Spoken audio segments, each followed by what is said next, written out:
আবারও ট্রেন দুর্ঘটনা। এবার জলপাইগুড়ি ময়নাগুড়ি রেল স্টেশনের কাছে লাইনচ্যুত মালগাড়ি। মালগাড়িটি অসম থেকে নিউ জলপাইগুড়ির দিকে যাচ্ছিল। মঙ্গলবার সকালে স্টেশনে ঢোকার মুখেই ইঞ্জিন থেকে ছিটকে যায় বেশ কয়েকটি বগি। ঘটনায় ক্ষতিগ্রস্ত হয়েছে রেলের বৈদ্যুতিক খুঁটে। কিভাবে এই দুর্ঘটনা ঘটল তা খতিয়ে দেখছে রেল। জানা গেছে, জলপাইগুড়ি ময়নাগুড়ি রেল স্টেশনে ঢোকার মুখে লাইনচ্যুত হয় মালগাড়িটি। অসম থেকে একেবারে এনজেপির দিকে যাচ্ছিল গাড়িটি। বেশ কয়েকটি বগি ছিটকে যায়, লাইন থেকে নেমে যায় চাকা।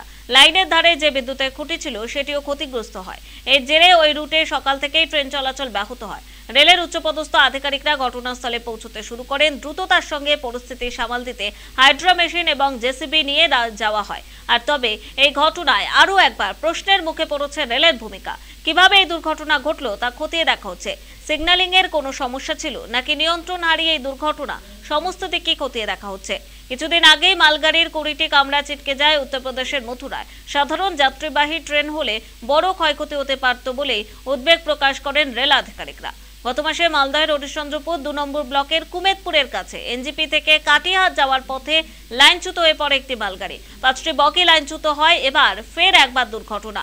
বারবার প্রশ্নের মুখে রেলের নিরাপত্তা। ঘটনার জেরে বেশ কয়েকটি ট্রেনের রুট বদল করা হয়েছে, কয়েকটি ট্রেন বাতিলও করা হয়।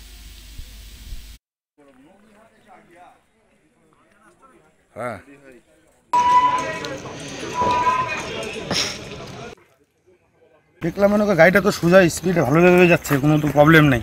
খালি দেখি গাড়ি কলের থেকে খালি আওয়াজ পাওয়া যাচ্ছিল, ঘাটাস ঘাটাস ঘাটাস ঘাটাস এরকম আওয়াজ পাওয়া যাচ্ছিল। তারপরে মনে করো কিছুক্ষণ পরে দেখি কি তারগুলো ঝুলতেছিল। তারপর দৌড়ে আসে গাডবাবুর কাছে এসে বলতেছি, স্যার স্যার এরকম ব্যাপার, তারগুলো ঝুলতেছে। আর গাডবাবু আমাকে তখন বলতো গাড়ি পাল্টি খেয়ে গেছে। তারপর আমি বলছি তাই নাকি? তারপর দৌড়ে এসে দেখি আসলে সত্যি সত্যি এখানে গাড়িটা পাল্টি খেয়ে গেছে। কোন জায়গায় এটা ঘটনাটা হয়েছিল? তো মনে করো আমি ওই যে সাদা পুলের সামনে। এটা কোথায় বলে? এটা কোন জায়গা? ময়নাগুড়ি? ময়নাগুড়ি স্টেশনের মাঝখানে। एक एम्प्टी मालगाड़ी के कुछ डब्बे गिर गए।